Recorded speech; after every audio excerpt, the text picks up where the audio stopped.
Alright folks, let's get into building strumming patterns and playing some of these full voiced chords. Alright, we got B minor and the dreaded F chord that we're going to go through as well. Okay, so let's start out with building a strumming pattern.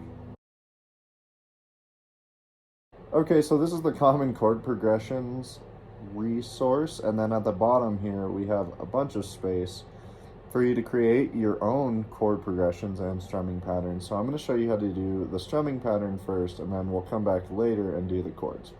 So with a strumming pattern, you could do 4/4 or 3/4. I'm just going to do 4/4 for this video because that's what most of us are used to, and you can apply the same concepts to 3/4. So we're in 4/4 time, and that means we can put 4 quarter notes in a measure and any other combination of notes that goes along with that, right?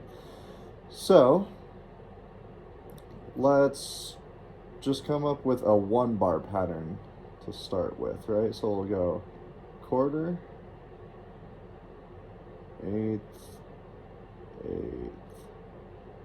quarter, okay. And sorry about the PDF drawing here. Not doing too bad though. Quarter, eighth, quarter, quarter. Okay? So that would sound like this. Okay, and that would be a 1-bar repeated pattern. You'd just put that in every bar going forward, right? And so if you were to strum that on, say, a G chord, it'd sound like this.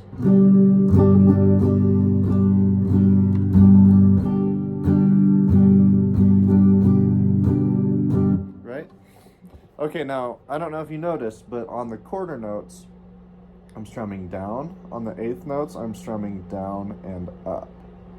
Okay? So now let's do a 2-bar phrase. Let's go 4/4 time again. And let's go down, down, down, up, down. Okay, and then down, up, down, up. Down, down. Let's try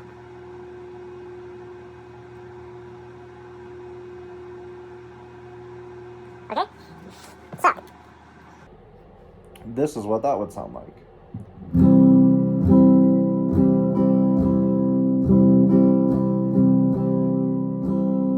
Okay? Here, I'll play that over here. Down, up, down, down, up, down, up, down, down. All right. Okay, so that's how you make a strumming pattern. You can do any rhythm you want as long as it fits within a bar of 4/4 or 3/4. A good example of a 3/4 one would be something like this.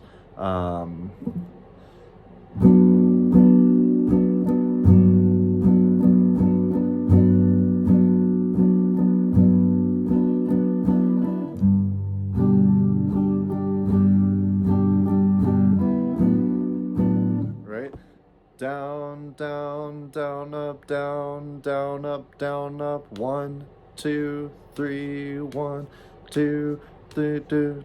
Right? Okay. So we'll come back to this in a minute and add some chords in.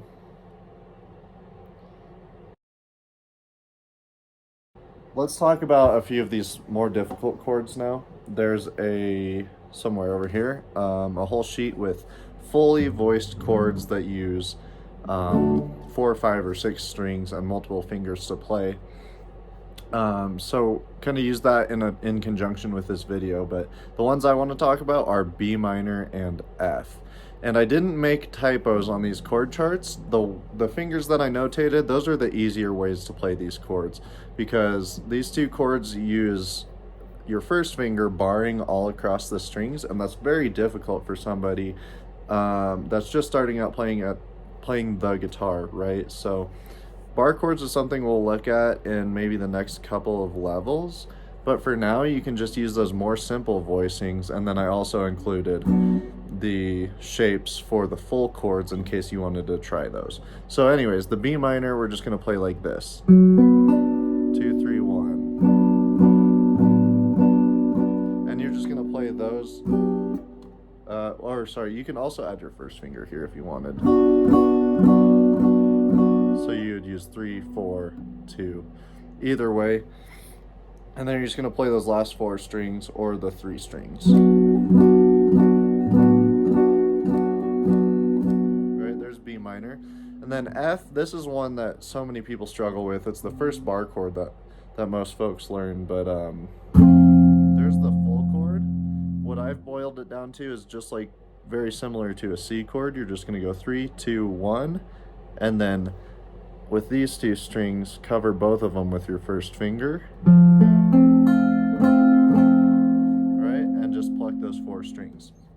Now, people often struggle when they start getting into playing these full voicings. So I'm just going to share a couple tips with you that I think would help. First of all, having short fingernails, which right now mine are actually feeling a little bit long. But one of the biggest hindrances is long fingernails. Sorry if you like having long fingernails. It's just not very conducive to being able to be very precise with the tips of your fingers, right? And that's the other thing. Try to use the edge of your fingers in most every situation, except for when you're covering multiple strings. Then you're going to cover like that, and often bend back like that if you can. Okay. Now another thing you'll notice, like when I play this F chord, my fingers are kind of angled back that way. And if you see where I'm actually pressing the string on the chord, my finger on the string, sorry. If you see where I'm pressing my finger on the string, it's actually more along the edge of my finger, right? So my fingers naturally want to rock back like this. And as long as you're getting every note clean in the chord, that's great. If you're trying to force your fingers to stay in line like this, it's really uncomfortable on your wrist, and it causes tension, and it causes your hand to kind of condense. So a more relaxed position for your wrist, watch my wrist. My fingers just rocked back like that, and instead of being like this, it's way more straight and even. So there's another tip there. And then the other thing with these chords, it's kind of, at some level, it's whatever works. So really the way to start practicing these big voicings is to sound them out and then play them and then do strumming patterns. Go through the whole process of learning chords. It's like a G chord. Sound out each note, make sure you're getting a clean sound before you move on to another one, and take your time learning these chords. There's a lot of them there.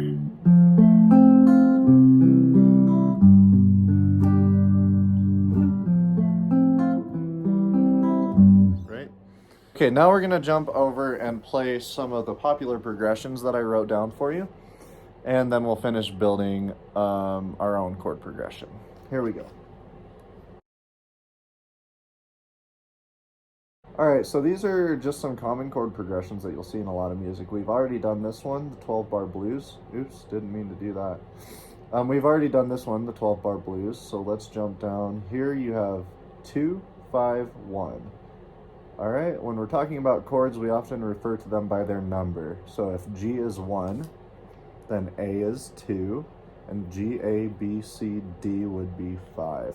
Don't look into that too much right now. We'll get more into the music theory behind putting numbers to chords in future modules. But the chord progressions are named after the number that they are in the overall key, which chord it is. So G would be 1, again, A minor would be 2, D would be 5, in this case. Okay, so right here we have 1, 5, 4, 6. All right, that's a pretty common pop progression, and it sounds like this. We know all these chords now based off that sheet we did before. Be G, D, A minor, C. Headed down south to the land of the pines, thumbing my way into North Carolina. Right?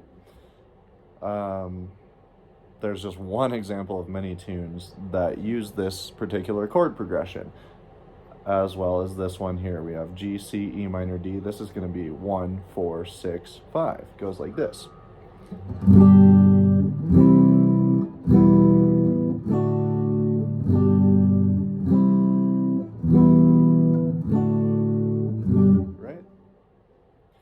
Okay, so to play these progressions, what we have here is just slash notation, and that means there's four notes in every measure, right? We're in 4/4 time, and you just come up with whatever strumming pattern sounds good to you when you play these progressions. So for this one, let's do a 1-bar phrase, and we'll do this one. We'll do the down, down, up, down, down on the 2/5/1 here. Here we go.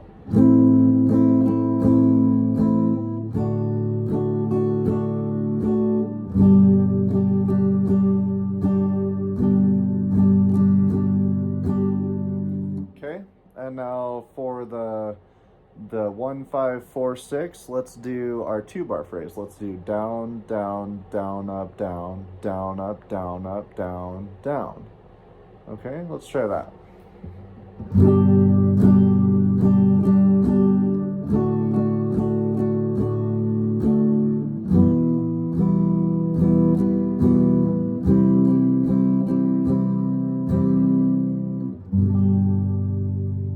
Okay, so that's how you can practice all of these new chords that you're learning, and at the same time, practice hundreds of songs that use these chord progressions. Okay, so now let's finish these 2 strumming patterns that we started here, and let's add some chords to them. So this down, down, up, down, down, that's just going to repeat over and over again. So I'm going to look at our chord sheet, and I'm just going to pick 3 chords. Let's do C major, A minor, and F major. All right, C major, A minor, F major. I'm just going to pick those 3 chords and come up with something. And it's literally exactly like writing your own song. It really is. That's kind of what we're doing here. So let's start with the A minor. All right, so let's just write the chord above. This will be a lot easier for you with a pencil. Boop. A minor. Okay. All right, and then let's do the second bar. What was the other chord that I decided on? I gotta come look again here. For the second bar, I think I said, oh yeah, we got C, F, and A minor. All right, let's do A minor.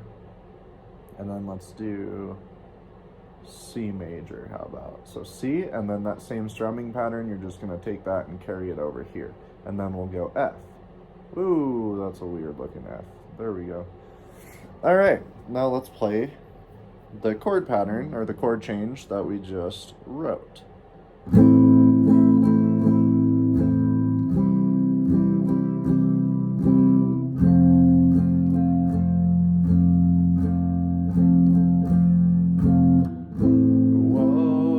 You could just start making a song right there.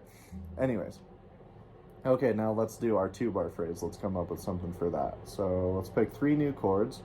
How about we do B minor, D major, and G major. Okay? That's almost the same thing that I just did. Actually, not quite though. That'll be good. All right, so G major, D major, and B minor. Let's start with D major. So we're gonna do D. Okay, now I'm going to change it up. I'm going to do the D. Whoa. Hey, it's a cursive D. There we go. Almost looks like my signature. All right, D, let's do that for 2 bars, and then we'll do G and B minor. And I'm just picking random things. Let's just see how that sounds. Okay. Here we go.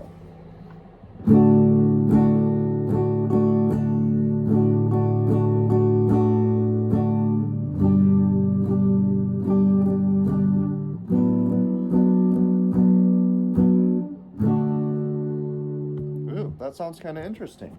You could do anything you wanted with that. And all of these chords in any strumming pattern, and you can also do it in 3/4.